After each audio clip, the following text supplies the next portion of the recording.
Hi, my name's Dave, and on January 24th, 2019, this year, I had surgery to remove the upper left lobe of my upper lobe of my left lung.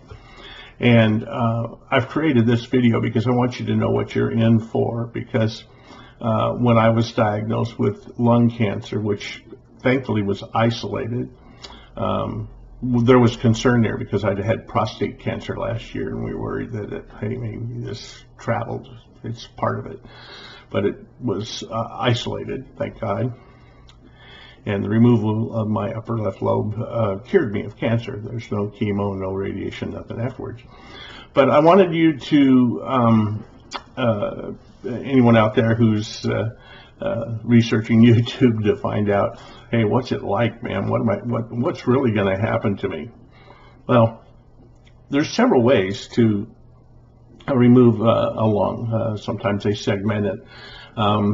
The common procedures are the VATS system, where they use a video camera and they go in and it helps guide a tool down to clipping your lung out, and it's a little less invasive. But why not hear it from a guy that had it the old-fashioned way, where they make a nice long cut just underneath your shoulder blade there and go in that way. And that's what happened to me. Very, very frightening. I was very concerned. I couldn't find enough information to really tell me what I was in for. And, you know, doctors are kind of blasé, and I think a lot of times they don't want to tell you everything because they're worried you're going to, you know, turn tail and run. My surgery was not anything like I expected it to be. And what I mean by that is it was not as horrible as I thought it might be.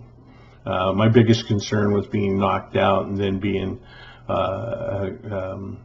awakened or awoke by and being on a ventilator, you know, having that's breathing for me, but that was not the case.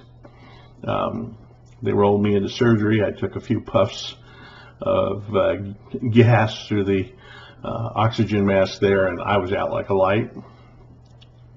When I woke up, I was in no pain. I didn't have a ventilator down my throat, and I was breathing on my own. And that was the first thing that, you know, the first Yahoo sign for me. I had an IV in my left arm, my right arm. I had an IV in my neck right here. I had a tube in the side of my chest, which I expected, in the thoracic cavity to drain off any fluids, what have you, from the surgery. And then I had a catheter. I was catheterized, whatever you want to say. I enjoyed that. I could pee anytime I want. The first night, again, was I didn't sleep the first night. I guess I was psyched up because I was concerned that, you know, if I went to sleep, would I still be breathing? You know, so I made sure I could breathe all night long, and the next day I slept most of the day. As far as the incision, I never, you could sense it was there. But I didn't feel any pain from it. There was pain, and I had the morphine little button that I could push, but nothing that was, well, of course I had the morphine, but it was controlled. And by the end of the second day, I was already up and out of the bed walking. Not very far, but, you know, up and walking, and up and sitting in a chair. I couldn't stand sitting in the bed. And, you know, each day things got better. Each day I walked a couple times. I had some breathing therapy, what have you. But in 5 days, or actually day 4, they pulled the tube from my chest. And that was really the only thing that was bothersome and out of the whole thing. It annoyed me more than anything. And they pulled my catheter. And I think they pulled the IV in my neck. I think I got put down to 1 IV. And a lot more mobile. I could get up and use the facilities, etc. It was not bad. It wasn't bad. And on the 5th day, late in the afternoon, I went home. Coming home, you're going to come home with a walker. You'll need it. Don't try and be a hero and say, I'm not going to need a walker. Believe me, it's handy. You'll need it for the first week.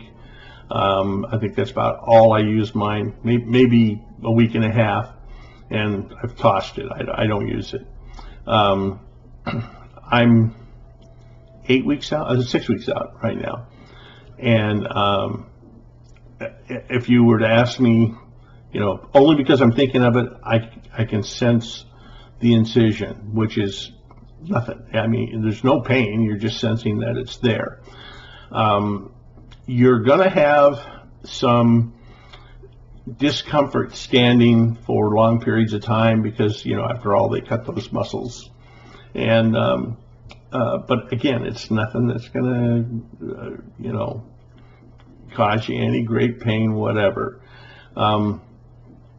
I think one advice I can give you when you come home, I found getting in and out of the bed very difficult because again, it's those muscles in the chest area there that it makes it difficult to move around, whatever.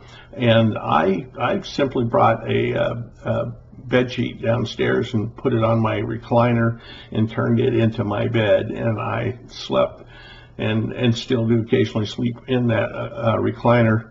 It's far more comfortable and it's easier to get up and out of. Just for me, that was the way to go. Bottom line with this whole thing is today I'm walking a mile or two a day, cumulative. You're not going to go out and jog and do all this other garbage. It's going to take some time to heal, but you will heal. You will survive. There is a sense of needing more oxygen from time to time, but that's just psychological because I'm getting plenty of oxygen. I'm 98, 99% infused here all the time, and that's a good thing. That's a good thing. The rest is just building strength in your body. But as far as the surgery, don't panic. It's not as bad as you think, and you will survive. And if you have any questions, just go ahead and direct message me.